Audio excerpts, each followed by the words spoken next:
తండ్రి కుమారుడు పరిశుద్ధాత్మ త్రియేక దేవుని నామం పేరట ఆమెన్. మన తండ్రి అయిన దేవుని నుండి ప్రభు అయిన యేసుక్రీస్తు నుండి కృపా సమాధానములు మీకు కలుగునుగాక. ప్రియ విశ్వాసులారా, ఈ దినము పరిశుద్ధ సమభాక్త్వ సంస్కారం గురించినటువంటి ధ్యానాన్ని మనము కలిసి చేయటానికి మిమ్మల్ని ఆహ్వానిస్తూ ఉన్నాను. తత్సంబంధంగా అపోస్తలుడైన పౌలు కొరింథీయులకు రాసిన మొదటి పత్రిక 10వ అధ్యాయము కొద్ది వచనాలు మీకు వరకు నేను చదివి వినిపిస్తాను. 15వ వచనం నుండి ప్రారంభం. బుద్ధిమంతులతో మాటలాడినట్లు మీతో మాటలాడుచున్నాను, నేను చెప్పు సంగతిని మీరే ఆలోచించుడి. మనము దీవించు ఆశీర్వాదపు పాత్రలోని త్రాగుట క్రీస్తు రక్తములో పాల్పుచ్చుకున్నటే కదా. మనము విరుచు రొట్టె తినుట క్రీస్తు శరీరంలో పాలుపుచ్చుకున్నటే కదా. మనమందరం ఒకటే రొట్టెలో పాలుపుచ్చుకొనుచున్నాము. రొట్టె ఒకటే కనుక అనేకులమైన మనము ఒక శరీరమై ఉన్నాము. ప్రార్థన చేస్తున్నాం. అతి పరిశుద్ధుడు అయిన మా పరలోకపు తండ్రి, సర్వోన్నతుడా, అతి పవిత్రమైన మీ నామం పేరట ఉదయకాలము మరొక విశ్రాంతి దినాన్ని చేర్చి నిన్ను స్తుతించే భాగ్యాన్ని, నీ పవిత్ర వాక్య ధ్యానాన్ని మేము తెలుసుకొనడానికి మాకు అవకాశం ఇచ్చినందుకు వేలాది స్తుతులు చెల్లిస్తున్నాం. అనునిత్యమైన నీ ప్రేమలో మమ్మల్ని బలపరిచి భద్రపరిచి నాయన సజీవులుగా ఉంచి ఈ రీతిలో ప్రభా మీరు మా కొరకు ఏర్పాటు చేసిన ఈ పరిశుద్ధ సంస్కారంలో మేము క్రమంలో పాల్గొనుచు ప్రభా అందు నుండి వచ్చేటువంటి ఆధ్యాత్మికమైన ఆహారముతో కూడిన పరిణతిని మేము పొందుకునేదానికి కృప చూపమని యేసునామం పేరట వేడుకొనుచున్నాం పరమ తండ్రి, ఆమెన్. ప్రభు అయిన యేసుక్రీస్తు దివ్యనామం పేరట మీ అందరికీ శుభములు, మా ఆశీస్సులు. పరిశుద్ధ సంస్కారములో బాప్తిస్మము, సమభాక్తం అనేవి రెండు ప్రాథమికమైన సంస్కారాలు. ఇవి ఆరంభ సాంప్రదాయాలని మనం పునశ్చరణ చేసుకుంటే దాదాపుగా ఆది సంఘాల్లో ఈ మునిపొంగవులు లాంటి మహా ద్రష్టలు, ఆధ్యాత్మిక యోగుల్లాంటి జెరోమ్ లేకపోతే ఒరిగన్, అథనేషియస్, ఇటువంటి మహా ప్రజ్ఞ కలిగినటువంటి వాళ్ళు చేసుకున్నటువంటి సాంప్రదాయాలు ఎవరికి వాళ్ళే విడివిడిగా ఉన్నా, నైసియా సభ తర్వాత క్రైస్తవ జీవితానికి కొన్ని నిబద్ధతతోనూ నియమంతో కూడినటువంటి క్రమశిక్షణతో కూడినటువంటి సాంప్రదాయాలు అమలులోకి వచ్చాయి. అవి రాజకీయంగా జరిగినవి కాదవి, లేక వ్యావహారికంగా వచ్చినవి కాదది. అప్పుడున్న మహాచక్రవర్తి కాన్స్టాంటైన్ మొదటి హోలీ రోమన్ ఎంపరర్, ప్రథమ క్రైస్తవ చక్రవర్తి ఆయన ప్రపంచంలో, వారి యొక్క ఆజ్ఞానుసారంగా అక్కడ ఉన్నటువంటి మహా యోగి పుంగవులు లాంటిటువంటి పరిశుద్ధులైనటువంటి వాళ్ళు మొదటి 3వ శతాబ్దంలో ఉన్నటువంటి వాళ్ళు చేరి వాళ్ళు అనుభవించినటువంటి ఒక ఆధ్యాత్మిక స్థితిని కార్యరూపం దాల్చే విధానంలో ఈ సంస్కారాలన్నింటినీ వాళ్ళు తెలియపరిచారు. తేలిగ్గా వాటిని మనము ఇవాళ యూట్యూబ్ ఉందని మనకున్న పరిపరి జ్ఞానంతోనూ పై జ్ఞానంతో నోటికొచ్చిన మాటలు మాట్లాడకుండా చరిత్ర తెలుసుకోవడానికి వెనక్కి పోవాలి. దాదాపు 1700 సంవత్సరాలు పైబడి ఆధ్యాత్మికమైనటువంటి సాధనలో ఉండినటువంటి వాటిని ఏదో ఇవాళ నిన్న గబగబా మన చేతికి బైబిల్ వచ్చేసిందని చెప్పి నేను చెప్పగలను అనేటువంటిది ఇతరులను దారి మళ్లించే విధానంలో చెప్పకూడదు. అర్థయుక్తంగా బాగా పరిణతి చెందినటువంటి ఉపన్యాసకులుగా చెప్పుకోవాలి. మనకి కుదరకపోతే ముందున్న వాళ్ళు ఏం చెప్పారో తెలుసుకుంటే చాలు, అది చెప్తే కూడా చాలు మనకి.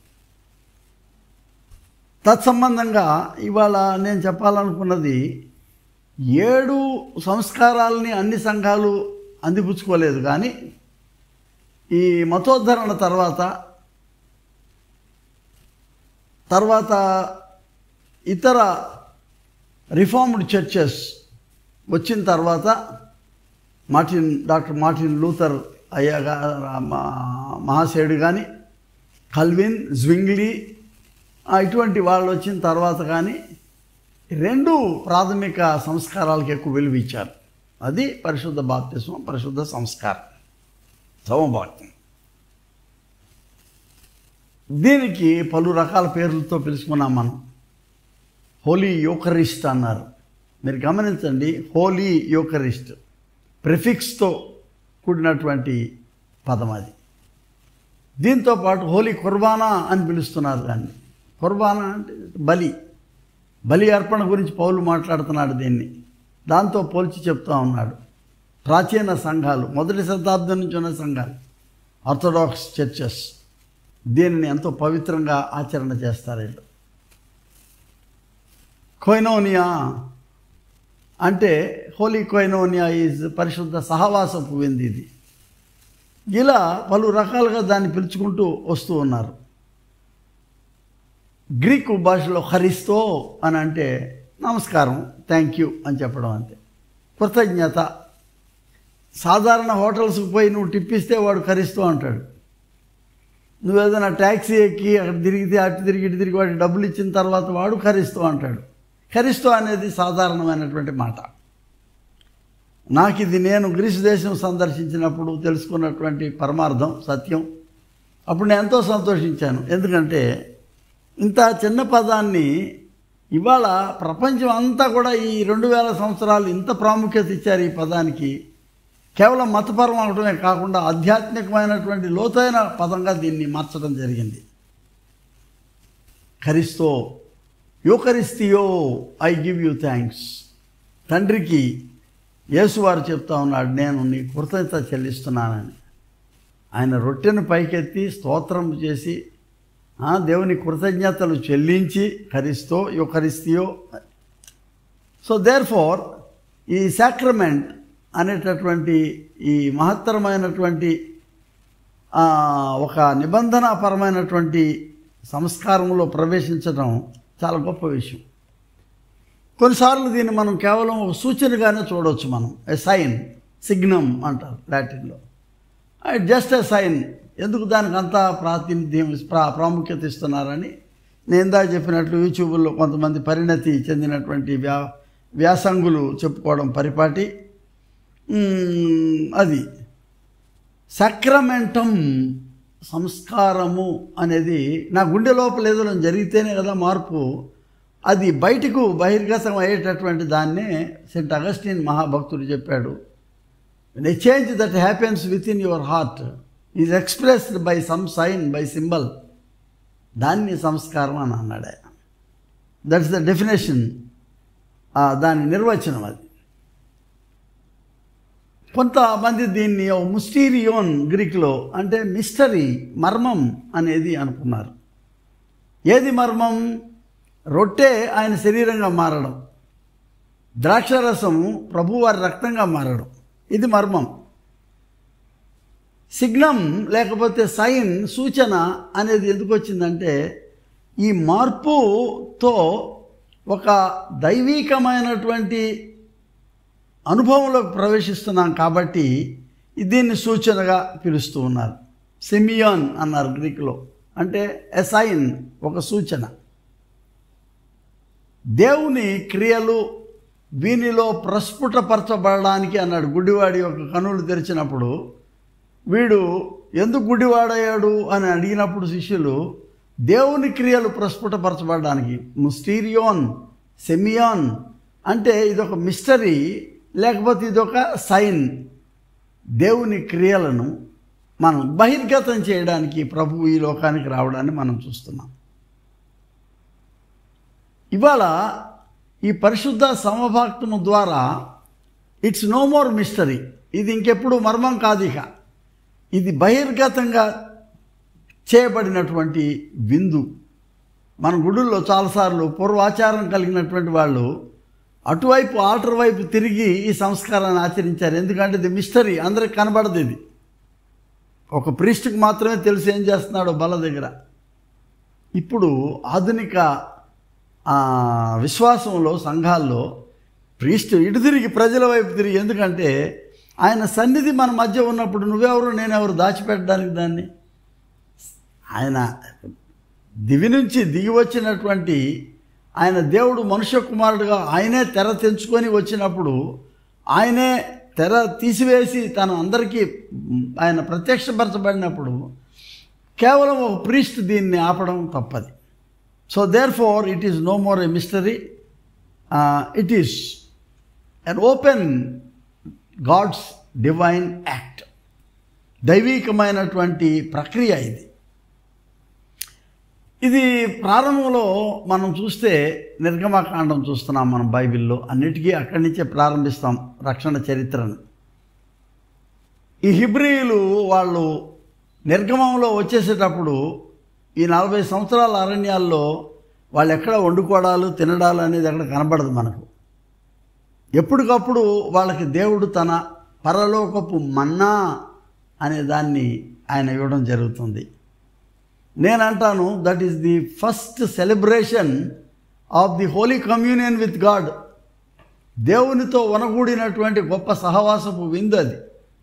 దేవుడు ఒక పెద్ద ఆతిథ్యం ఇచ్చి వాళ్ళకి పైనుండి మన్నాను కురిపించి వాళ్ళకి పంచి పెడతా ఉన్నాడు. వాళ్ళందరూ తింటుంటే దేవుడు ఎంతో సంతోషించి ఉంటాడు. ఆతిథ్యం ఇచ్చే వాళ్ళు ఎప్పుడూ సంతోషిస్తారు. అది ఒకవేళ మొదటి ఘట్టం అయితే ఈ పరిశుద్ధ సమభాక్తు విందు గురించినటువంటిది అతి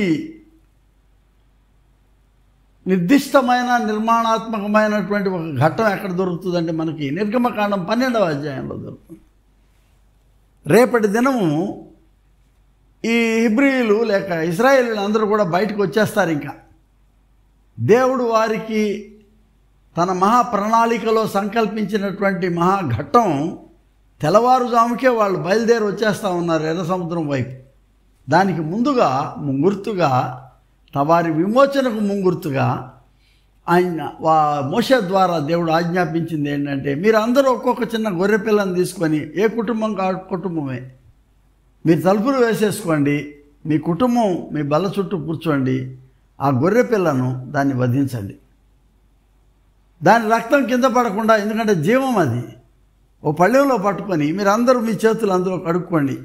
ఈ రక్తాన్ని గుమ్మపు కమ్మీలకు రాయండి. ఎందుకంటే తెగులు దూత మీ ఇంట్లోకి రాకుండా ఉండేదానికి ఇది రక్షణ సంకేతంగాను రక్షణ సూచనగాను ఇది కనబడాలి.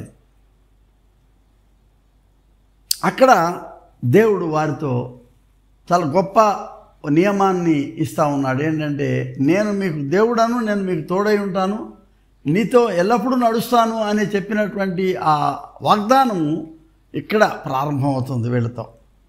కాబట్టి ఇది ప్రీ ఎక్సోడస్ అంటే నిర్గమానికి ముందునే ముంగుర్తుగా జరిగినటువంటి మహాఘట్టము పస్కా విందుకు నాంది పలికింది. ఇది అంటే ఇక్కడి నుంచి పస్కా విందు ఇప్పటి వరకు అఖండంగా ఇశ్రాయేలీయులు తరతరాలు కుటుంబాలు వాళ్ళు ఆచరించేటటువంటి ఏకైక వేడుక పస్కా విందు. ఈ పస్కా విందు చుట్టూయే ఈ వాతావరణం నెలకొల్పుడు. దేవుడు కేంద్రము, దేవుడు ఆహారం ఇచ్చేవాడు, యెహోవా ఈరే. ఆయన ఈ ఘట్టంలో ఉండి దానికి ఒక గుర్తును కూడా ఇస్తున్నాడు. ఏంటంటే, నేను మీతో ఎల్లప్పుడూ ఉంటాను, ఈ రక్షణ నేను మీకు, ఈ విమోచన నేను మీకు ఇస్తున్నాను అని చెప్పేటువంటి ఒక చక్కటి ఆదరణతో కూడినటువంటి ఘట్టం ఇది.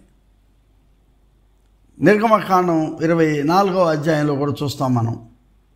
ఒక నూతన నియమాన్ని చూస్తున్నాం. ఈ నూతన నియమంలో నేను మీకు దేవుడునై ఉంటాను, మీరు నాకు ప్రజలై ఉంటారు. నేను మీకు దేవుడను, మీరు నాకు ప్రజలు అనేటటువంటి ఈ నిర్మాణాత్మకమైనటువంటి ఈ అనుభవము తరతరాలకి ఇప్పటి వరకు కూడాను వాళ్ళు ఇశ్రాయేలీలు దాన్ని అంగీకరించి పాటించడం అనేది మనం చూస్తూ ఉన్నాం ఇక్కడ. ఇది నిర్గమకాండం 24వ అధ్యాయం అంతా కూడా మనం చూస్తున్నాం. దేవుడు వారితో చేసినటువంటి ఈ మహా నిబంధన. 8వ వచనం 24వ అధ్యాయం నిర్గమకాండం. అప్పుడు మోషే రక్తము తీసుకొని ప్రజల మీద ప్రోక్షించి, ఇదిగో ఈ సంగతులన్నిటి విషయమై యెహోవా మీతో చేసిన నిబంధన రక్తము ఇదే అని చెప్పాను. ఆయన నిబంధన రక్తం, దేవుడు యొక్క నిర్దేశితమైనటువంటి ఒక మహా ప్రక్రియ ఇవాళ వరకు కొనసాగడానికి ఇది నాంది అని చెప్పడానికి చాలా స్పష్టంగా ఇది కనబడతా ఉంది. A covenant which is ratified time to time, ఎప్పటికప్పుడే దీనిని ఆయన పరలోకపు మన్నా, తర్వాత ఈ పాస్ఓవర్ మీల్. పాస్ఓవర్ అంటే ఏంటి? నడిచిపోవడం. దేవుని దూత మనకంటే ముందు నడిచిపోవడం అనేది పాస్ ఓవర్ అనేటటువంటిది. మీరు ఒకటి గమనించండి, సా ఉండదు ఇశ్రాయేలీ భాషలో, అక్షరాల్లో. అది పరుషంగా ఉంటుంది కానీ సరళం ఉండదు. కాబట్టి ఇది పస్కా కాదు, షకా అని రావాలి. పెషాక్ యాక్చువల్గా హిబ్రూ భాషలో పెషాక్. అది మొట్టమొదటి ఇశ్రాయేలీల పండగ. అది ఇట్స్ ఎ గ్రేట్ సాక్రమెంట్. దానిలో వాళ్ళు ఏం చూస్తున్నారంటే it's a unique gift of God. దేవుని యొక్క అద్వితీయమైనటువంటి ఒక బహుమానం ఇవి వాళ్ళకి. ఎందుకంటే అది జరగకపోతే ఇశ్రాయేలీలకు విమోచన లేదు. ఈ సూచన జరిగి ఉండకపోతే ఎర్ర సముద్రాన్ని పాయలు చేసి దేవుడు వారు నడిపించి ఉండేవాడు కాదేమో. ఈ సూచనకు వాళ్ళు అంగీకరించి వచ్చారు. అది చాలా పవిత్రమైనటువంటిది. ఇశ్రాయేలు చరిత్రకు ఒక అచంచలమైనటువంటి పునాది, an unshakable foundation, for the presence of God, that they are with God and God is with them.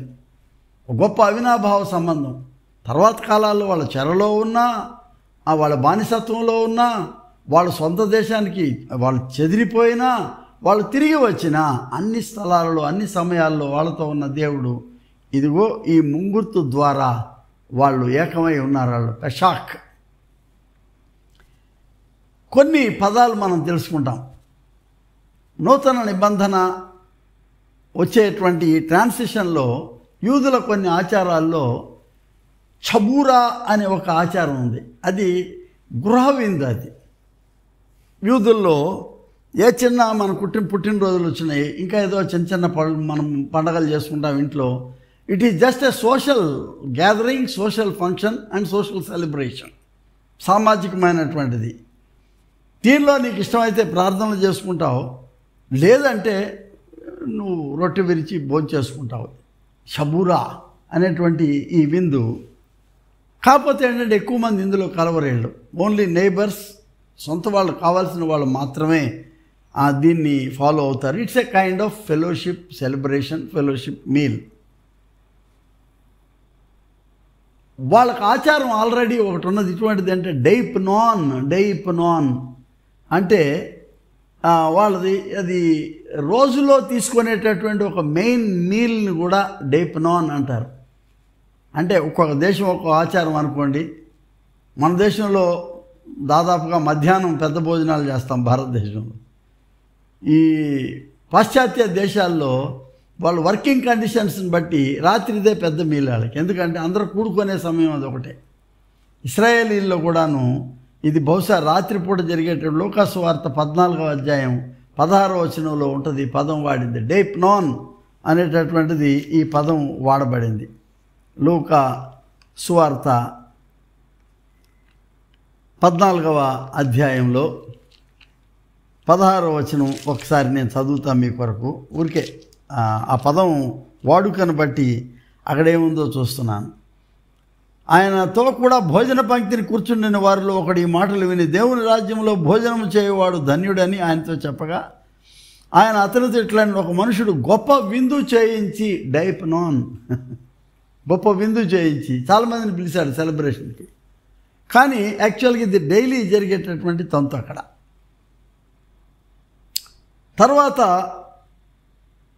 ఇంకొక పదం ఉంది. అదేంటంటే కిద్దీష్ ఆర్ కిద్దూష్ అనేటువంటి పదం ఉంది. మీరు గమనించండి, హీబ్రూ భాషలో అచ్చులు ఉండవు, ఆ ఈ ఊ ఏ ఉండవు. కాబట్టి అది కిద్దూష్ కావచ్చు, కుద్దూష్ కావచ్చు. అక్కడ కన్సోనెంట్స్ మాత్రమే పలుకుతాయి, దశ అంతే. ఆ కిద్దూష్ యొక్క అర్థం ఏంటంటే సబ్బాతు విందుకు సిద్ధపాటు అని అర్థం. ఇది ఎప్పుడు జరుగుతుంది? దాదాపుగా నేను అనుకోవడం ఏంటంటే ఇది శుక్రవారం రాత్రి సాయంత్రం జరిగేటువంటి విందు. ఇది ప్రతి కుటుంబము ఎవరికి వాళ్ళు చేసుకునేటటువంటి విందు. సహజంగా తప్పనిసరిగా ఎవరైనా బంధువులు స్నేహితులు ఇంట్లో ఉండిపోతే ఆ సమయానికి తప్ప ఆ కుటుంబీకులు మాత్రమే చేసుకునే విందు. నిర్గమకాండం 20వ అధ్యాయము 8వ వచనంలో మనం చూస్తున్నాం. మనం ఈ సబ్బాతు ప్రిపరేషన్ అనేటటువంటి సిద్ధపాటు అనేటువంటిది ఇది జరిగిన తర్వాత ఇంక బయటికి పోరు ఎక్కడికి. ఇక ఈ విందు అయిన తర్వాత బయటికి పోరు. ఎందుకంటే కుటుంబము వాళ్ళకి సమగ్రతతో అక్కడ ఉండిపోవడమే. శుక్రవారం రాత్రి నుంచి మరలా సబ్బాతు పూర్తయ్యే వరకు.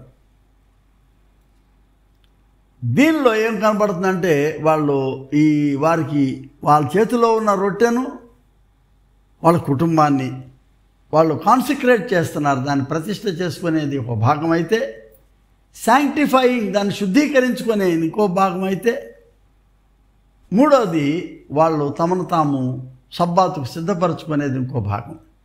అంటే కేవలం రొట్టె కొరకే చేయట్లేదు. ఇది రొట్టెనే శుద్ధీకరించడం, రొట్టెనే ప్రతిష్ఠ చేయడం కాదు. ఈ వారాంతంలో ప్రభువు వాళ్ళకి ఇచ్చినటువంటి అన్ని ఈవుల నిమిత్తము, ఆరోగ్యము నిమిత్తము, వాళ్ళకి ఇచ్చిన ఫలవృక్షాలు అన్నిటి నిమిత్తం వాళ్ళు చేసుకునే కృతజ్ఞత కూడా ఉన్నది. అందులోంచి మళ్ళీ యూకరిస్తియో అనే అర్థం తర్వాత మనం చూస్తున్నాం అది. కాబట్టి ఇక్కడ పాత నిబంధనలో వీళ్ళు చేసుకునేది ఈ సబ్బాతు ఆచరణకు ముందున్నది కిద్దూష్ అనేది మరల కృతజ్ఞతే. ఇది కూడాను సబ్బాతు విందు సిద్ధపాటు. తర్వాత వచ్చినటువంటి పదమే అగాపే. పౌలు దినాల్లో మనం చూస్తూ ఉన్నాం. ఇది దాదాపుగా పౌలు ప్రాచుర్యమే చేశాడు దీన్ని అని చెప్తాను నేను. అగాపే విందు అనేది ఇది ప్రారంభమైన ప్రైవేట్ మీల్. ఇది మన ప్రతి కుటుంబాలకు ఉండేటువంటి ప్రైవేట్, అంటే ఎవరి కాళ్ళే కుటుంబంలో చేసుకునేదే. ఇది కూడాను ప్రేమ విందు. మీ ఇష్టం ఎలాగైనా చేసుకొని తినండి. కానీ అందరము కలిసి కూడేటప్పటికి పౌలు ఒక బోధన చేస్తున్నాడు. ఏం చేస్తున్నా అంటే, మీరందరూ ఇక్కడికి సహవాస విందుకు వచ్చేటప్పుడు మీరు మీ ఇష్టం వచ్చినట్లుగా మీకు మీరే వండి తెచ్చుకొని మీకు మీరే తినేటట్లయితే ఇక్కడికి తీసుకురామాకండి అంటున్నాడు ఆయన. మీరు ఇలా చేయాలనుకున్నప్పుడు మీరు పాట్లాక్ డిన్నర్ అనుకుందాం పోనీ మనం. అంటే ఎవరికి వాళ్ళే తెచ్చుకొని మరి మీకు మీరే తినేటట్లయితే ఇక్కడి దాకా ఎందుకు తీసుకురావాలా? మీ పొరుగువాడికి ఉందా లేదా? వాడు బీదవాడైతే ఆడింత చేసుకున్నాడా లేదా? ఇది చేయగలిగినప్పుడే మీరు దీని యొక్క ఈ ప్రక్రియలో మీరు నన్ను పోలి మీరు నా పాత్రలోనిది మీరు దాన్ని సందేశాత్మకంగా లేక సూచనాత్మకంగా ఈ విందు చేస్తున్న వాళ్ళు అవుతారు మీరు. డోంట్ బి ఎవరి అంటే కరువుతనంతో గ్లటన్స్ లాగా బిహేవ్ చేయమాకండి. ఇక్కడ it's only a sign of sharing, a sign of being together, మనం కలిసి ఉండేదానికి అనే ఆచరణ మనకు కనబడతా ఉంది ఇక్కడ. ప్రియ స్నేహితులారా, ఇంత చెప్పిన తర్వాత ఇది క్రీస్తు వారి ఆచరణలు. అంటే యోహాను సువార్తకు వెళ్తే మనం ప్రభువారు అక్కడ ఏం చేస్తున్నాడంటే, వీళ్ళేమో మిగతా సువార్తలన్నీ కూడా చివరి వరకు తీసుకుని వెళ్తారు. కానీ ప్రభువారు 6వ అధ్యాయం, యోహాను సువార్త 6వ అధ్యాయంలో ఆయన ముందే ఈ మాటలు చెప్తున్నాడు. ఏమని? 6వ అధ్యాయం చూడండి, 52వ వచనం, 53వ వచనం. కావున యేసు ఇట్లనెను, మీరు మనుష్య కుమారుని శరీరము తిని ఆయన రక్తము త్రాగితేనే కానీ మీలో మీరు జీవము గలవారు car. It's a life giving bread. మీరు మనుష్య కుమారుని శరీరం తిని ఆయన రక్తము త్రాగితేనే కానీ మీరు జీవము గలవారు కారు. నా శరీరము తిని నా రక్తము త్రాగువాడే నిత్య జీవము గలవాడు. హల్లెలూయా. This is the crux of the holy communion or Eucharist.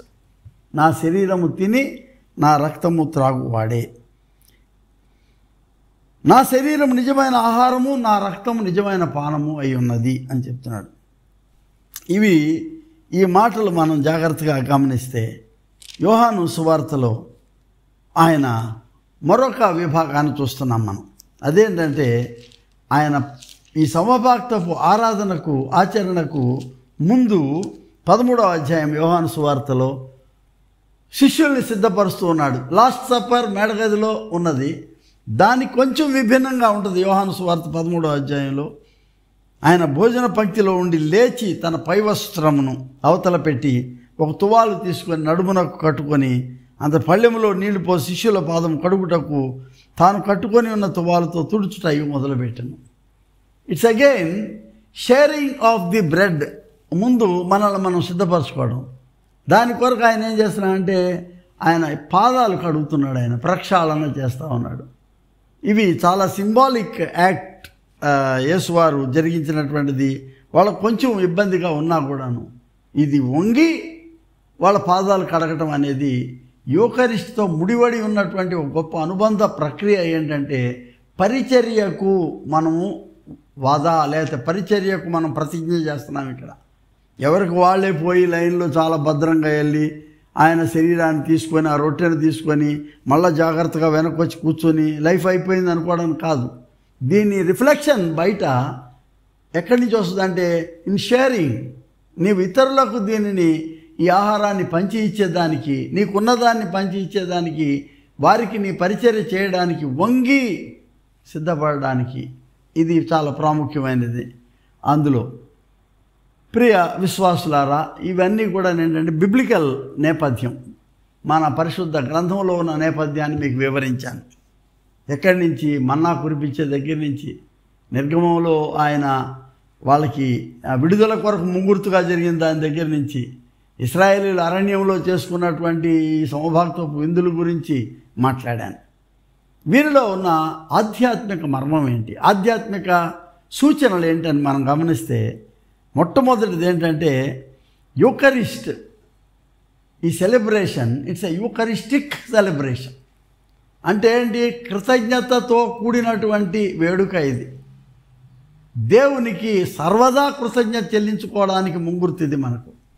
వాళ్ళు ఎర్ర సముద్రాన్ని దాటి వచ్చింది వాళ్ళ చరిత్రకు, వాళ్ళ జీవన విధానానికి, ఒక జాతి నిర్మాణానికి అది స్వర్ణాక్షరాలతో లిఖించదగినటువంటి ఒక మహాఘట్టం. అయితే మన జీవితాలకు అనుదినము దేవుని కృతజ్ఞత చెల్లిస్తున్నాము. దీని కొరకు కొంతమంది వారంకోసారి అవ్వచ్చు, కొంతమంది నెలకోసారి చేయొచ్చు. It depends on your tradition of your faith community. కానీ ఎప్పుడు చేసినా కూడాను ఇక్కడ చూడాల్సిన మొదటి ఘట్టం ఏంటంటే దేవుని కృతజ్ఞత. కారిస్తో యూకరిస్తియో, కృతజ్ఞత, యూకరిస్ట్ అనేటువంటిది. దీనిలో కావలసినంతటి వేదాంత, కావలసినంతటి ఆధ్యాత్మిక అబ్జర్వేషన్ ఏంటంటే మనం ఎల్లప్పుడూ దేవునికి కృతజ్ఞత చెల్లించటమే కాకుండాను ఆయన యొక్క దీవెన పొందుకునేటటువంటి ఈ మహాఘట్టాన్ని, దేవుడు నాకు ఇచ్చినటువంటి ఈ పవిత్ర రక్షణ అనుభవం, సాల్విఫిక్ ఎక్స్పీరియన్స్ని బట్టి కృతజ్ఞత చెల్లిస్తున్నా. నా కుటుంబాన్ని బట్టి కృతజ్ఞత చెల్లిస్తున్నాను. ఇచ్చిన ఈ ఆనందాన్ని బట్టి కృతజ్ఞత చెల్లిస్తున్నాను. ఇచ్చిన విద్య, ఈ గుర్తింపులు బట్టి కృతజ్ఞత చెల్లిస్తున్నాను. For everything you go to God and express your thanksgiving to God.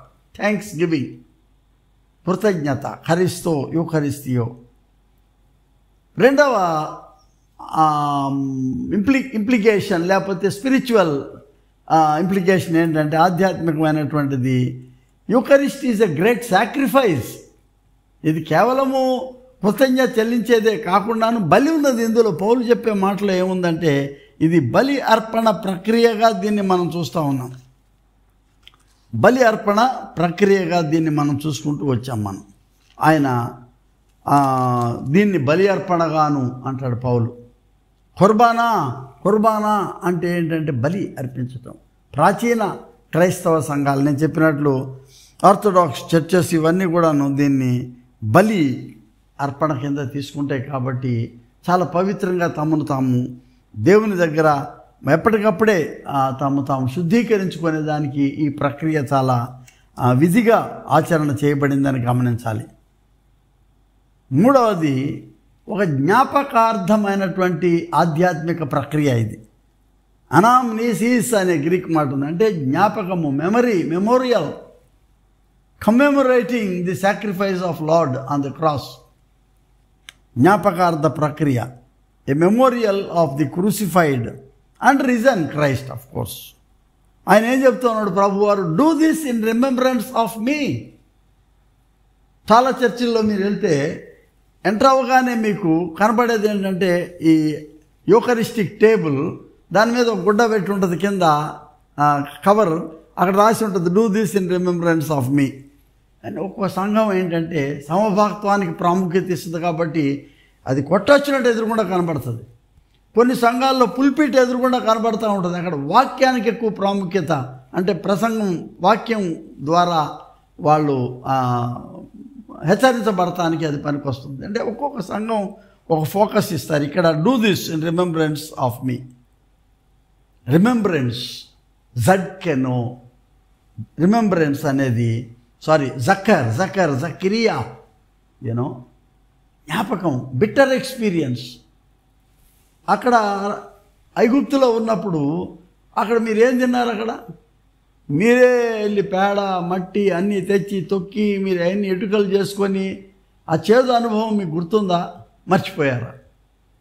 ఎర్ర సముద్రం దాటాక వాగ్దాన దేశం వచ్చిన తర్వాత మీరు విత్తని పంటలు మీరు తింటున్నారు, మీరు నిర్మించని గృహాల్లో మీరు ఉంటున్నారు, ఎవరో ఉన్నారు వాటిల్లో అప్పుడు వరకు దేవుడు మీకు ఇచ్చాడు.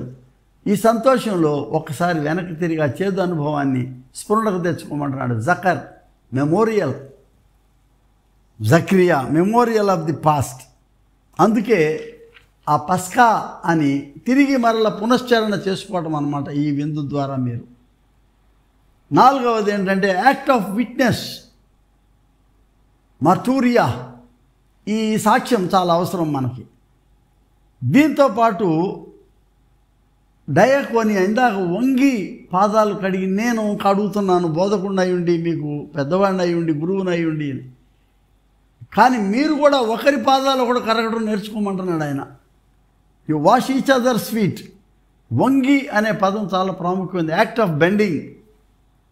బాప్తిసం ఇచ్చే యోహాను యేసువారిని చూసి నేను వంగి ఆయన చెప్పుల వారను విప్పుటకు కూడా నేను పాత్రుడను కాను అన్నాడు. అంటే ఈ వంగడం అనేటటువంటిది not an ordinary thing, not a superficial thing.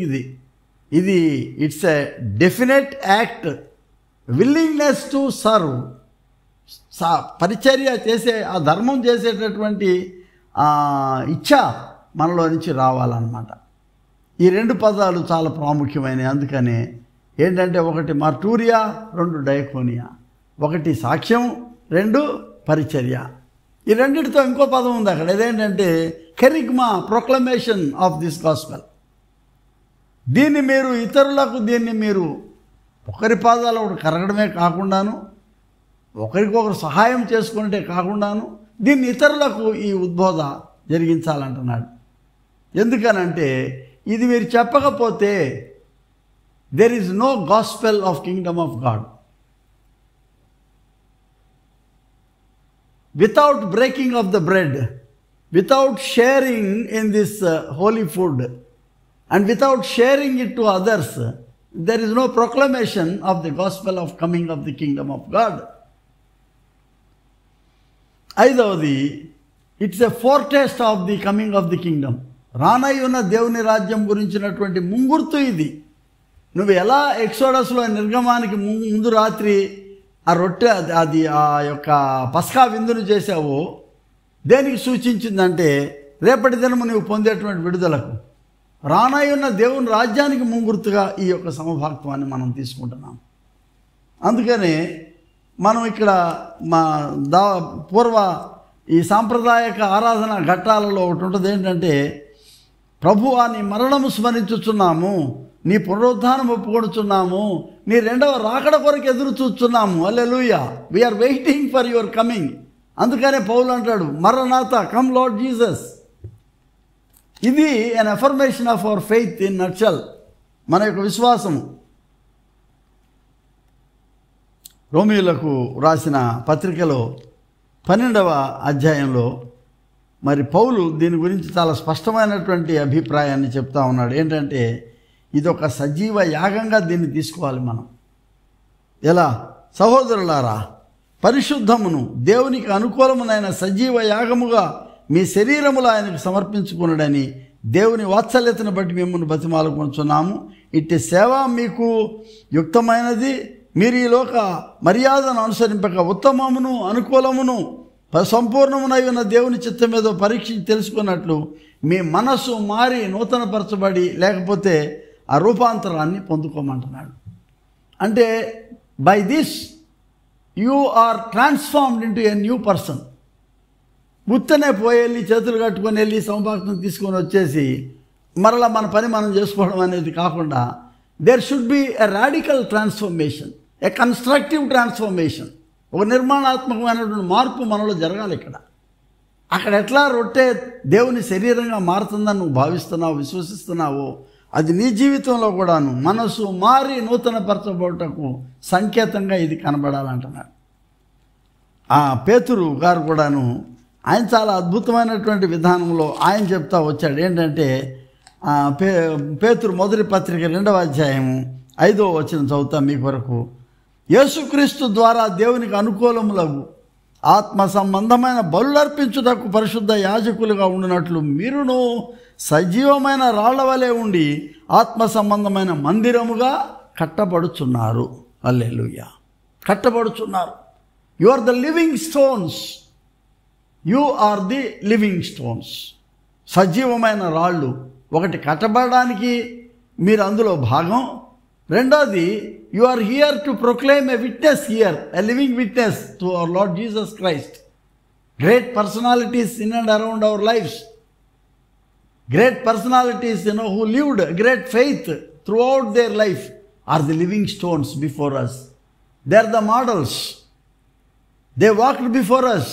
Their footsteps are in front of us and we are following them. వాళ్ళు లివింగ్ స్టోన్స్ అంటే ఎందుకు లివింగ్ స్టోన్స్ అయ్యారంటే వాళ్ళు దేవునికి అనుకూలములకు ఆత్మ సంబంధమైన బలులుగా తమ జీవితాలను అర్పించినటువంటి మహాన్ మనీషులు వాళ్ళందరూ. 6వ ఆలోచన ఏంటంటే it's a communion of faithful one. విశ్వాసుల సహవాసం ఇది.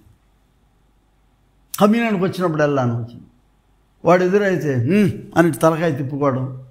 ఎందుకంటే ఇద్దరు ఈ గుడి వాళ్ళే, 100 ఏళ్ళ నుంచి 2 కుటుంబాలు ఇక్కడే ఉంటున్నాయి, మళ్ళీ మీ పిల్లలుగా ఇక్కడ ఉన్నారు, గొడవ ఎప్పుడో మీ తాతల కాలంలో జరిగింది, కానీ మన వాళ్ళు కూడా తలకాయలు అటు ఇటు తిప్పుకోండి. There is no meaning in it. దేనికి వచ్చావు ఆల్టర్ దగ్గరికి? దేనికి ఆయన యొక్క పరిశుద్ధ సహవాసంలో పాల్గొంటున్నావు? దీని పేరే సహవాస విందు. సహవసించేదానికి ఇష్టపడినటువంటి విందు ఇది. దానికి తలకాయలు తిప్పుకొని వెళ్ళేదానికి పనికిరాదు. ఏదో ఒక రోజు we need to have the change here. అక్కడ రొట్టె మారుతున్న విధానంగానే నీ మనసు మారి నీ తోటివాడితో నువ్వు తీసుకొని, అందుకే ఇక్కడ దీన్ని కోయినోనియా must lead us to reconciliation. ఒకరి చేతిలో ఒకళ్ళు పట్టుకొని ఒకళ్ళనొకళ్ళు కౌగిలించుకొని, నేను చెప్తాను ఎప్పుడు కూడా సమాధానం అంటే ఒకటి గుండె శబ్దం కూడా వినాలని. It's a great embrace of the hearts. అది జరగకపోతే ఈ పరిశుద్ధ సమభాక్త్వానికి కావలసినటువంటి అర్థం ఉండదు. కోయినోనియా అనేది ఏంటంటే ఈ వసించే అనుభవం ఇది. ఎందుకనంటే నీవు తీసుకున్నటువంటి ఈ శరీరము కార్పస్ క్రిస్టి అన్నాం అంటే the very body of our Lord Jesus Christ you have taken. You don't insult that body because of your unforgiveness, because of your indifference. నీ విముఖత ద్వారా ఈ శరీరాన్నిలోకి నీవు తీసుకున్నటువంటి క్రీస్తు శరీరానికి విలువ లేకుండా చేయకూడదు. గౌరవము మర్యాద దక్కాలి. It's an act of there for. నా చివరి observation, it's act of reconciliation. ఇక్కడ ఒకరినొకరు సమాధానపడి, ఎందుకు you have accepted the fuller life. సమృద్ధి జీవాన్ని నీవు పొందుకున్న తర్వాత ఒకరినొకరు మనం యాక్సెప్ట్ చేసుకునే స్థితికి రావాలి. ఇది a reconciliation and sharing of peace which leads to forgiveness. ఈ సమాధానము, ఈ ఒకరినొకరు అందిపుచ్చుకోవటము, ఇది మనకు ఎక్కడ దారితీస్తుందంటే క్షమాపణకు దారితీస్తుంది. ఇది ఈ పరిశుద్ధ సమభాక్తంలో ఇంత పవిత్రత, ఇంత బయలుపరచబడిన ప్రత్యక్షపరచబడిన మర్మము, ఇంత ప్రభావము, ఇంపాక్ట్, దీనిలో నుంచి మనకు సెన్షువాలిటీ, ఇందులో గొప్ప విషయం ఇది బయటకు వస్తున్నదంటే మనం దీనిని అంగీకరించాలి. ఎందుకు అని అంటే ఆయన మార్కు 14వ అధ్యాయంలో 24వ వచనంలో చెప్తాడు, ఆయన ఇతరుల కొరకు, అనేకుల కొరకు, మీ కొరకును అనేకుల కొరకును చిందించబడిన నా రక్తం అది వ్యర్థం కాకూడదు. ఆయన అంత పవిత్రంగా చేసిన ప్రక్రియని నువ్వు తలకాయ అటు ఇటు తిప్పుకుంటూ వెళ్ళిపోతానంటే కాదు. నీ వైషమ్యము, నీ విరోధము అది చాలా అర్ధరహితమైన విషయం. అది you are not giving value, you are not respecting, you are not showing the due holiness, sacredness to the blood that is shed on the cross. మీ కొరకు, అనేకుల కొరకు చిందించబడిన this cup of blessing that we bless is it not sharing in the blood of Christ. ఆయన మీ కొరకు ఇచ్చింది, పంచిపెట్టింది, మీరు ఇతరులకు పంచలేకపోతున్నారు. You are becoming a blockade.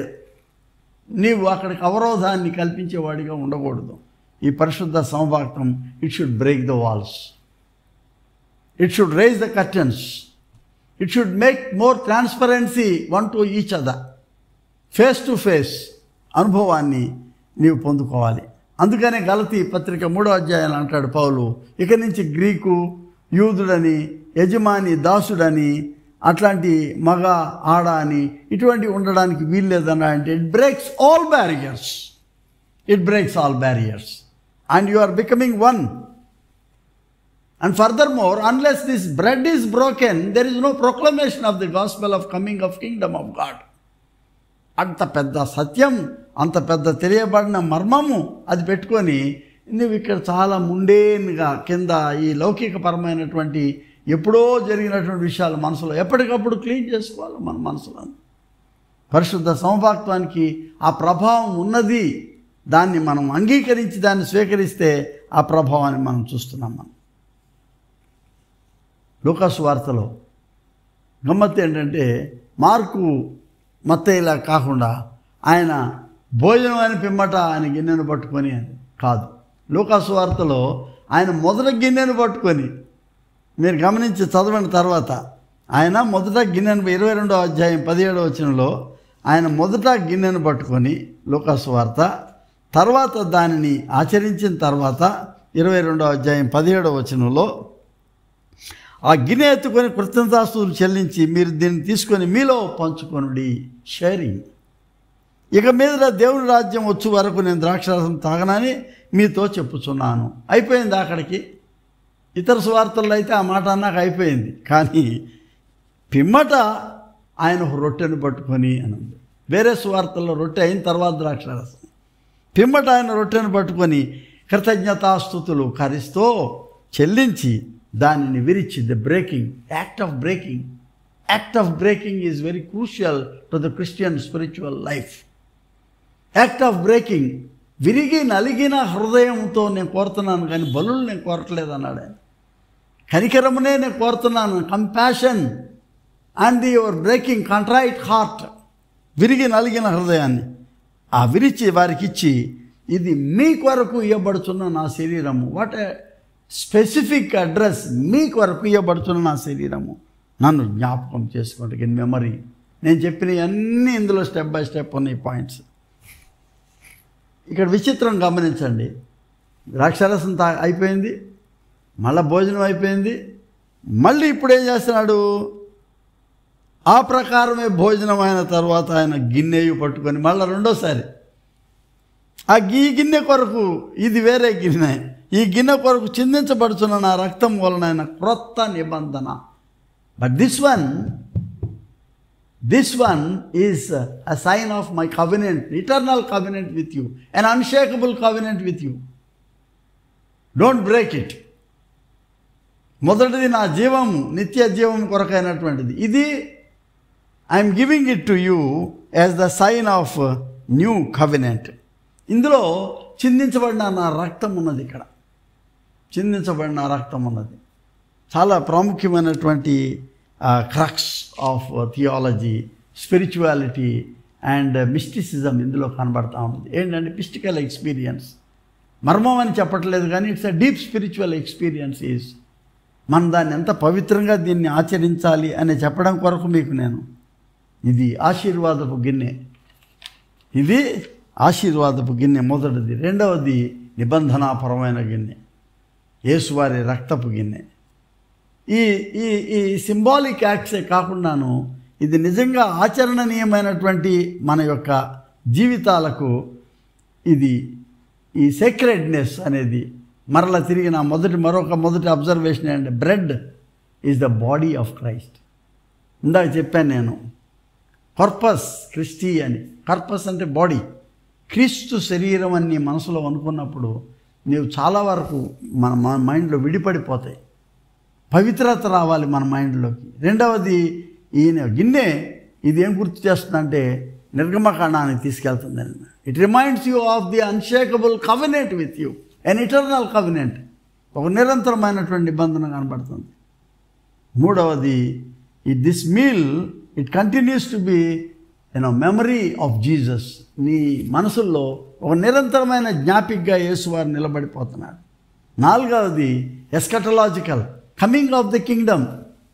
I hope and I believe that I will be in that kingdom, coming of the kingdom. Therefore let me consecrate myself. ఇది నిర్మాణాత్మకమైనటువంటి నిరీక్షణ. దేవుని రాజ్యం వస్తుందనేటటువంటి నిరీక్షణ వస్తుంది. Don't worry about many things. ఏమండి అది రొట్టె నిజంగా మారుతుందా, దాన్ని చర్చించమాకండి. ఎస్, ఆరంభ సంఘాల్లో 2వ శతాబ్దం, 4వ శతాబ్దం, 5వ శతాబ్దం ఈ మహాసభల్లో వాళ్ళు చర్చించుకున్నారు ఏంటంటే ట్రాన్స్సబ్స్టాన్సియేషన్. అంటే సబ్స్టాన్స్, ది ఊసియా లేక పదార్థం, యేసు శరీరము, అది మర్మభరితంగా అది ఆయన శరీరంగా మారుతుంది రొట్టె అంటున్నారు. You believe it, you take it. In the same manner నేను తీసుకున్నది యేసు శరీరం అనే తీసుకోను, మళ్ళీ చర్చ చేయమాక దాని మీద. యాక్చువల్లీ మార్టిన్ లూథర్ గారి పేరు చెప్తారు, ఆయన వాడలేదు ఈ పదం కాన్సబ్స్టాన్సియేషన్. కానీ రిఫార్మర్స్ తప్పకుండా దాన్ని ఏమన్నారంటే కాన్సబ్స్టాన్సియేషన్ అంటే విశ్వాస పరివర్తన. ముందుదేంటి ఆయన పదార్థ పరివర్తన, ట్రాన్స్సబ్స్టాన్సియేషన్. ఇది విశ్వాస పరివర్తన. By faith having taken the bread it becomes the body of Christ. ఇది విశ్వాస పరివర్తన. And I believe it. And నువ్వు ముందు నమ్మవా అంటే అది వేరే విషయం. నేను రొట్టెతనాన్ని తీసుకుంటున్నాను, లోపలికి పదార్థ పరంగా తీసుకుంటున్నాను. నేను నా కంటికి తెలుసు, నా చేతి స్పర్శ తెలుసు. తీసుకున్న తర్వాత మారేది నా విశ్వాస పరంగా ఆయన శరీరాన్ని నేను తీసుకున్నాను అనేది. It's consubstantiation. Don't worry about these words. నీ విశ్వాసము నీ జీవితానికి ఈ మార్పును తీసుకొస్తుంది అనేటువంటిది మీరు తెలుసుకోవాలి. జ్వింగ్లీ గారు, కాల్విన్ గారు వచ్చాం, జ్ఞాపకం అండి ఇది, జ్ఞాపక పరివర్తన ఇది. అంటే you are just remembering, that's all, it's a memorial. అంటే దీనికి కావాల్సినటువంటి పరిశుద్ధత కనబడదేమో అని మనం అనుకుంటాం. అక్కడ వాళ్ళు చేసుకునే పరిశుద్ధత వాళ్ళకున్నది. I'm not dare enough to make any comment on these practices. But all that I believe is, yes, I take the bread believing that it is the body of Christ. నేను తీసుకునే రొట్టె నేను క్రీస్తు శరీరంగానే నేను తీసుకుంటున్నాను. I believe it. అది తీసుకున్న తర్వాత నాలో క్రీస్తు జీవిస్తున్నాడు అనేటువంటి నమ్మకాన్ని నేను అంగీకరిస్తున్నాను. దీన్ని చక్కటి లాటిన్ థియాలజీలో పెద్ద పెద్ద పదాలు వాడారు. అక్కడ ఏంటంటే లెక్స్ ఒరాండి అన్నారు. లెక్స్ ఒరాండి అనేది it's a power by prayer. లెక్స్ క్రెడెండి అన్నాడు, పవర్ బై ఫెయిత్, విశ్వాసము ద్వారా. లెక్స్ వివెండి అని ఇంకో పదం ఉంది. ఈ రెండింటి ద్వారా అంటే నీవు ప్రార్థనాపరంగాను దీనిని విశ్వాసపరంగా నీవు తీసుకున్నప్పుడు నిత్యజీవం ఇస్తానన్నాడు కదా. అంటే ది ఫుల్నెస్ ఆఫ్ లైఫ్, పరిపూర్ణ జీవాన్ని, or law of living. Simple words చెప్పాలంటే law of prayer, law of faith and law of living. ఈ పదాలు ఇంపార్టెంట్ కాదు, మీరు డోంట్ వరీ. నాకేదో తెలిసింది మీకు చెప్పాలని ఆశపడుతున్నారు తప్ప ప్రాముఖ్యమైన విషయం ఏంటంటే పౌలు గారు ప్రార్థన పైన ఆధారపడినటువంటిది. నీవు తీసుకున్న ఆయన శరీరము విశ్వాసపరంగా నీలో మార్పు చెందింది. దాని ద్వారా నీ జీవితంలో మార్పు చెంది నీవు పొందిన నిత్య జీవము లేక సమృద్ధి జీవము, యోహాను భాషలో చెప్పాలంటే నీవు పొందుకుంటున్నావు. ఇది today you are invited for this transitional life, transformative life. ఈ పునర్రూపకల్పన అనేది నేను పదే పదే వాడుతుంటాను. దైవ పునర్రూపకల్పన అనేది ఒక నిర్మాణాత్మకమైనటువంటి నీలో రూపకల్పన జరగాలి. ఏంటంటే నీవు నిజంగా మారు మనసు పొందేదానికి, మనసు మారి నూతన పరచబడు అనుభవాన్ని. ఎంత థియలాజికల్ పదం వాడకపోయిన Paul, and it gave volumes of theology. మనసు మారి నూతన పరచబడడం. యూకరిస్ట్ ఎక్కడ ప్రారంభమైంది? ఇళ్లలో చేసుకునే వాళ్ళు, ఇంటింటిన అపోస్తుల కార్యంలో వాళ్ళు ప్రతి ఇంట్లో కూడుకున్నప్పుడల్లా చేసేవాళ్ళు. ఇవాళ ఏమైపోయింది? There is a big church and celebration. ఇళ్లలో చేసుకునేటప్పుడు ఆ ఇంటి పెద్ద ఆయన ఎవరో విరిసిచ్చాడు రోజు, ప్రీస్ట్ గారు చేయాలండి అని. బిషప్ గారు ఉంటే ప్రీస్ట్ కాదండి, బిషప్ గారు చేయాలండి అని. బహుశా ఆర్చ్ బిషప్ గారు ఉంటే బిషప్ కూడా కాదండి, ఆర్చ్ బిషప్. రాను పెరిగిపోతుంది దీని స్టేటస్. కానీ అల్టిమేట్లీ అక్కడ ఎవరు చేస్తున్నారు అనేది పక్కన పెడితే అక్కడ జరుగుతుంది ఏంటంటే, it's a real meal. Who is the host? Is the resurrected lord. More than arch bishop, more than anybody. A heart to heart devotion. క్రీస్తు కొరకు సమర్పించబడేటటువంటి మన యొక్క జీవితము రానున్న దేవుని రాజ్యం కొరకని సిద్ధపాటు ఈ విందులో కనబడతా ఉన్నాయి. ఫైనల్గా ఇట్ యునైట్స్ అస్ ఫ్రెండ్స్. మనల్ని ఒక సంఘంలో ఇంతమంది మనం తీసుకుంటున్నటువంటి సమభాక్త్వములో భాక్త్వము కలిసి సహవిందులో మనల్ని ఒక యూనిటీ, మనకు ఒక ఐక్యతను తీసుకొని వచ్చేటప్పుడు దీని కేంద్రం ఏదంటే Eucharist place the centrality of the life of the church. ఈ సంఘాన్ని కట్టి ఉంచేది ఏంటంటే, it is the experience of the divine presence of the lord. దేవుని యొక్క సన్నిధి మనతో, ఉత్థానుడైన క్రీస్తు సన్నిధి మనతో ఉన్నదనేటటువంటిది. ఆయన రియల్ హోస్ట్. ఎవరు ప్లే చేస్తున్నారు హాస్పిటాలిటీ అంటే, రండి నేను ఇస్తున్నానని చెప్పి ఇస్తున్నటువంటి వాడు ఎవరంటే క్రీస్తు. సో ఇక్కడ ప్రీస్టు ఎవరు అందరిని మర్చిపోవాలి మనం. ఆ రోల్ ప్లే చేస్తున్న వాళ్ళు ఫిజికల్గా ప్రీస్ట్ అయి ఉండొచ్చు, కానీ మన రియల్ ఆతిథ్యం ఇస్తున్న వాడు ఎవరంటే పునరుద్ధానుడైన క్రీస్తు ఆయన. Therefore proclaim this gospel of coming of kingdom and ready to bend to serve the people and await for the coming of the Lord in his kingdom. రానయ్యున్న దేవుని రాజ్యంతో వస్తున్నటువంటి ప్రభు కొరకు ఎదురు చూడాలి. అదే పౌలు చెప్పాడు యూకరిస్టులో, కమ్ లార్డ్ జీసస్, రమ్ము ప్రభువా మరణాత. ప్రార్థన చేసుకుందాం. సర్వకృపానిధి, సర్వోన్నతుడా, మా యేసుక్రీస్తు ప్రభు తండ్రి, నీ రాకడలో ఎంతో మర్మం ఉన్నదనుకున్నాం, కానీ అంతటినీ పటాపంచలు చేస్తూ అందరికీ విధితమైన విధానములో నీ శరీరాన్ని శిలువపై అర్పించి, it's no more a secret, it's no more a mystery, it's open for all on the cross. మీ కొరకు అనేకుల కొరకు చిందించబడిన నా రక్తము, ఇంతకంటే ఇంకేం మర్మం? ఇది మర్మం ఎట్లా అవుతుంది? ఇది ఇట్స్ ఓపెన్ ఫ్యాక్ట్, సాల్విఫిక్ ఫ్యాక్ట్. మా అందరి రక్షణ కొరకు మీరు చిందించిన ఆ రక్తము ద్వారా మేము ప్రతిసారి నీ బల్ల దగ్గరకు వచ్చి తీసుకునే నీ యొక్క ఆ శరీర రక్తాలను మేము నమ్మి రానయ్యున్న నీ రాజ్యం కొరకు ఎదురు చూసే జీవితాలను, మనసు మారి నూతనపరచబడే జీవితాలు మాకు అనుగ్రహించమని యేసు నామం పేరట వేడుకొనుచున్నాం పరమ తండ్రి. ఆమెన్. మన ప్రభువైన యేసుక్రీస్తు కృపా తండ్రి అనే దేవుని ప్రేమ, పరిశుద్ధాత్మ యొక్క నిత్య సహవాసము మనకు మన కుటుంబాలకు సదా తోడైండును గాక. ఆమెన్.